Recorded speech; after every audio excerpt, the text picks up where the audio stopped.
नमस्कार दोस्तों। रवि सिंह बघेल। अवंतिका हंसते हुए बोली, पूरा नाम बता कीजिए ठाकुर साहब, आजकल बहुत लोग लिखते हैं, हमारे तो पूरे नाम में ही हमारी शान है। मैंने मुस्कुराते हुए अवंतिका को देखा। रेडियो चलाते, रेडियो वाले भी बिल्कुल सिचुएशन के हिसाब से गाना बजाते हैं। रेडियो में चलता गाना रोहित और रवि मुझे देखकर साथ साथ गाए जा रहे थे।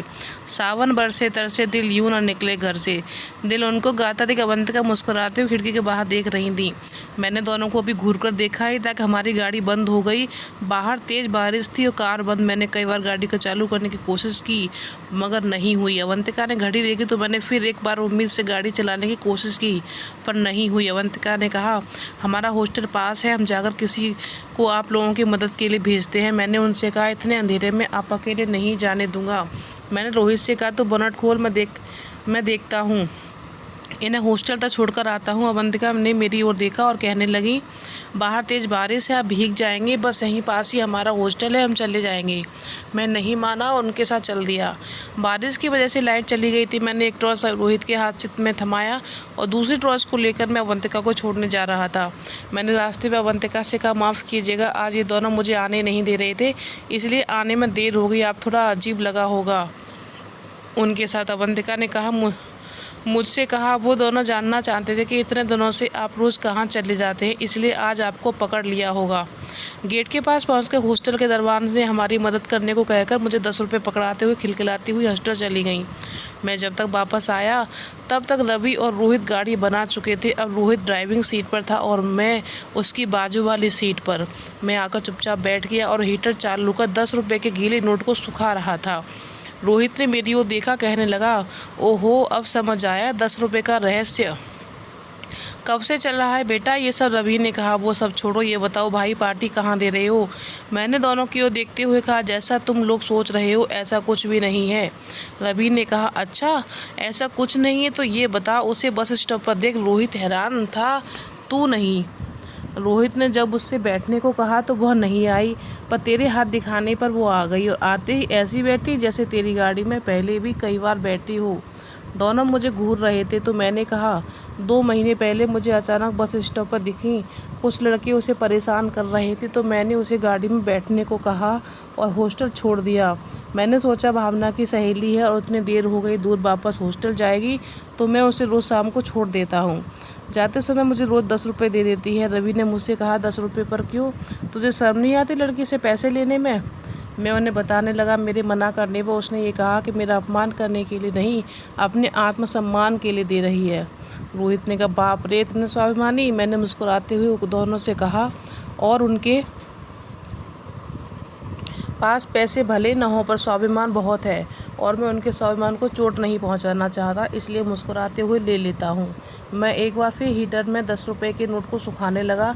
रवि ने रोहित से कहा, अब तो पार्टी बनती है बॉस। मैंने कहा, कैसी पार्टी। रवि कहने लगा, साले शक्ल देख, अपनी साफ साफ दिखता है कितना पसंद करता है तू उसे। मैंने रवि को टालने के लिए कहा, ऐसा कुछ नहीं है। रवि हंसते हुए कहने लगा, अच्छा तो बेटा ये बता, भावना की ये बहुत सारी सहेलियां हैं, तू कितनों को छोड़ने जाता है। मैं चुप था तो रोहित बोला, साले हमसे छुपाएगा, तू बचपन से तेरी रग रग से वाकिफ है हम दोनों। रोहित ने अवंतिका के हॉस्टल के आगे दूर ढाबे में गाड़ी खड़ी कर दी और भावना को फ़ोन करने लगा, हम लोगों को आने में देर हो जाएगी, तू संभाल लेना। ढाबे में दोनों ने मुझे घेर लिया, बेटा बियर तो तुम्हें आज पिलानी ही पड़ेगी। थोड़ी देर में बियर आ गई। रवि मुझसे कहने लगा, और कुछ बताओ उसके बारे में। मैंने उससे कहा, क्या बताऊं, उसके पापा नहीं है, माँ है, बस स्कूल में पढ़ाती हैं, उन पर उसके खर्चे का बोझ ज़्यादा नहीं पड़ता, इसलिए वो ट्यूशन पढ़ाती हैं, यहाँ उसे स्कॉलरशिप में एडमिशन मिला हुआ है। रोहित ने मुझसे कहा, बस 2 महीने में इतनी ही बात कर पाए। और ढाबे में दोनों ने मुझे तो मुझसे मैंने कहा, इतनी भी कैसे कर ली, मैं ही जानता हूँ, उनसे कुछ कहने के पहले बहुत हिम्मत बटोरनी पड़ती है। रोहित हंसते हुए बोला, चलो कोई तो है जिसके सामने तू चुप रहते हो। तभी वहाँ कई सारे लड़के बाइक पर आ गए। एक लड़के के बाकी सब चमचे लग रहे थे, सब ऐसे ही पी रहे थे। हमें शर्मिंदगी महसूस हो रही थी। हमने खाने का ऑर्डर दिया ही तक तभी उन लड़कों में से एक ने कहा, यार तेरी अवंतिका के क्या हाल है। अवंतिका नाम सुनते ही मेरे कान खड़े हो गए। मैंने उन लड़कों की ओर देखा, वो अपने दोस्तों से कह रहा था, पता नहीं साली अपने आप को क्या समझती है, जब भी कुछ कहो डांट देती है। तभी दूसरे ने कहा, अरे भाई डांटती भी तो प्यार से ही है, हम आपसे कह रहे हैं रंजीत आप जाइए यहाँ से, हमें आपसे कोई बात नहीं करनी। अवंतिका की नकल उतार रहे थे वे सब। और उस लड़के ने कहा, भाई जब हमें डांटती है तो लगता है डांट ही खाते रहें। बाकी के लड़कों ने कहा, 1.5 साल में आज तक भाई तुम उससे बात नहीं कर पाए, वो तुम्हें देखते ही अपना रास्ता बदल देती है। हम तीनों उन लड़कों को देख रहे, तभी वह लड़का कहने लगा, इस बार ऐसा कुछ नहीं होगा, मैंने उसकी पूरी कुंडली निकलवा ली है, एक माँ है बस उसकी, मानती है तो ठीक, नहीं तो उठा ले जाएंगे उसे, तब तो उसकी माँ को भी मानना पड़ेगा। मुझसे रिश्ते के लिए मेरा खून खौल गया। उसकी बात सुनकर मैं उठकर जैसे ही उन लोगों के ओर जाने लगा तो रवि ने रोक लिया और कहकर, जाने दे भाई, अवंतिका को बदनाम करेंगे कॉलेज जाकर ये लोग। मैं वहीं बैठ गया, गुस्से में पता नहीं कितनी सारी बियर की कैन खाली कर दी मैंने। किसी तरह मुझे घर लाया गया। जब सारे पर सोने चले गए तो धीरे से हमारी लाडली ने दरवाज़ा खोला और रात में रोहित के कमरे में ही सो गया। अगली सुबह जब उठा तो मुझे बहुत गुस्सा आ रहा था। मुझे गुस्से में देख रोहित को अंदाज़ा हो गया था, उसने रवि को भी शाम को हमारे साथ रहने के लिए मना लिया। जैसे जैसे मैंने पढ़ाया, मैं जब जानने लगा तो दोनों भी मेरे साथ चल दिए। मैंने कुछ नहीं कहा, हम तीनों बस स्टॉप के लिए चल दिए। अवंतिका को देखकर मैंने गाड़ी का हॉर्न बजाया। गाड़ी में जब उसने रवि और रोहित को देखा तो उनको हाय बोलकर बैठ गई। मैंने गाड़ी झील की और मोड़ दी। रोहित ने मुझसे पूछा, भी कहाँ जा रहे हो? मैंने रोहित से कहा, मुझे कुछ बात करनी है अवंतिका से। अवंतिका ने हैरानी से मेरी ओर देखा, बोली, कहिए क्या कहना है आपको? मैंने गुस्से से उनसे कहा, आप कॉलेज में कोई लड़का परेशान करता है क्या? अवंतिका ने बिना मेरी ओर देखकर कहा, नहीं तो।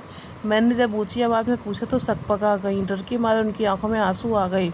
रवि ने मुझे डांटते हुए कहा, ऐसी बात की जाती है? उसने अवंतिका को चुप कराते हुए कहा, कल तुम्हारे कॉलेज के पास वाले ढाबे पे कुछ लड़के तुम्हारे बारे में गलत बात कर रहे थे अवंतिका।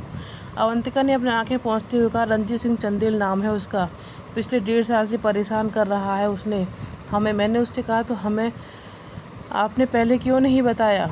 मैं देख लेता ना। अवंतिका ने मेरी ओर देखकर कहा, आप क्यों देख लेते? वैसे भी हमने बहुत डांटा है उसे कॉलेज में, अब परेशान नहीं करेगा हमें। मैंने अवंतिका से कहा, आपने डांटा? आप समझती क्यों नहीं है? आपको डांटा नहीं आता अवंतिका? अवंतिका हम तीनों की ओर देखते हुए मासूमियत से बोली, तो कैसे डांटा जाता है? हमने उससे कहा तो वो हमें परेशान न करे, वरना हम प्रिंसिपल से शिकायत कर देंगे। अब कैसे डांटते उसे हम? इतनी मासूमियत उसने कहा तो बस मैं उनका चेहरा देखता रह गया। तो आज का पार्ट इतना ही। अगले पार्ट का इंतज़ार करिएगा और आपको मेरी कहानी कैसी लग रही है मुझे कमेंट में बताइएगा। तो नमस्कार दोस्तों।